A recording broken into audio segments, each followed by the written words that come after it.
Bacon Day Q&A. You know, in case you were wondering.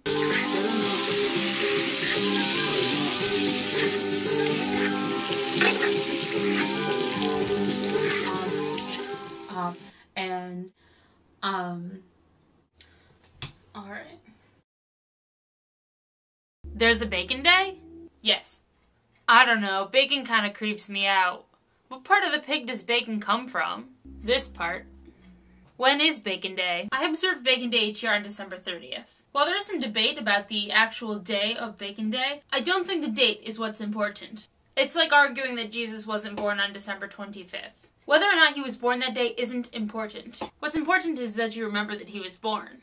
Whether or not Bacon Day is December 30th isn't important. What's important is that you remember that bacon is delicious. And anyway, the other bacon days celebrated in July just don't seem right. How much bacon could you really eat in the summer? And how much bacon could you eat in the winter? Precisely. I also like December 30th because it's right before the end of the new year. You know, right before the time when you really try to make good on your resolutions. Is this just something you and your friends made up? No. Bacon Day was the brainchild of two Jewish girls in the Boston area nearly a decade ago. I'm vegan. Doesn't this exclude me? Bacon is so delicious that they even make it in vegan form. But you knew that. So what does one do at Bacon Day? Bacon Day is a social gathering like most. There's music and perhaps dancing if you'd like there to be. Movies, though only ones with Kevin Bacon. And plenty of eating. Why are you making banana cookies for Bacon Day? They don't have bacon in them. No, not every single dish at Bacon Day has bacon in it. But I'd say at least 75% of the dishes should. Bacon Day is a great time to try something adventurous involving bacon. I've recorded for you a little tutorial on how to make something adventurous and how to make something not so adventurous. You can prepare for next year, or you can make them for fun.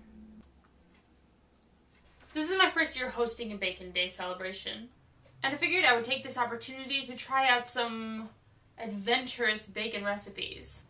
And why not record them so you can try them too. The first thing I'm going to try that's a little adventurous is bacon candy. This is a really simple recipe, and it comes highly recommended from the folks over at the internet. You will need bacon, brown sugar, aluminum foil, scissors or some other sharp object. The first step is to make a surface for the bacon candy to bake on where the grease can drain off. It is recommended that you crinkle your aluminum foil to do so. That looks pretty good, right? Then the next task is to cut the bacon into chunks. I'm going to go a couple strips at a time.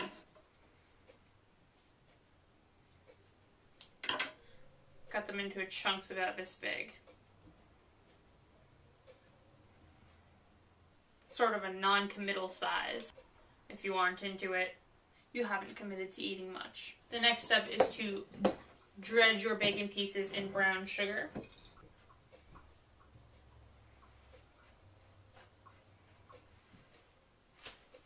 And place it on the foil.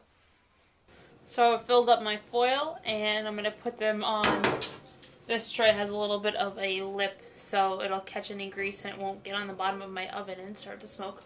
So now we bake this at about 350 in our oven for a few minutes or until it has dried, hardened, and decreased in size.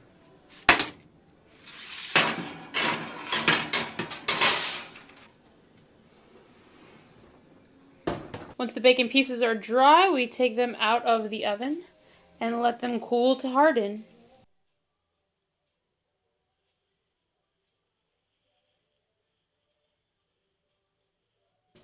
And now for the moment of truth.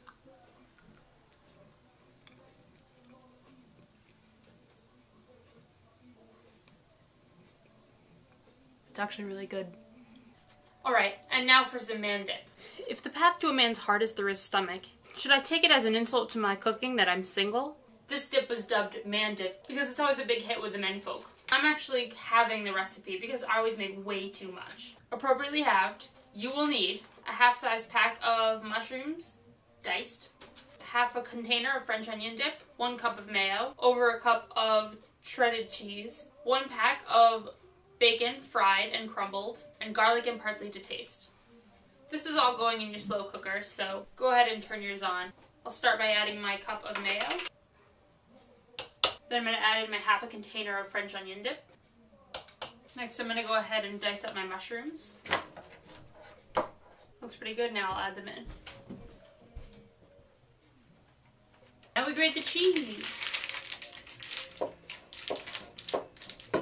I'd say this is about a half a cup.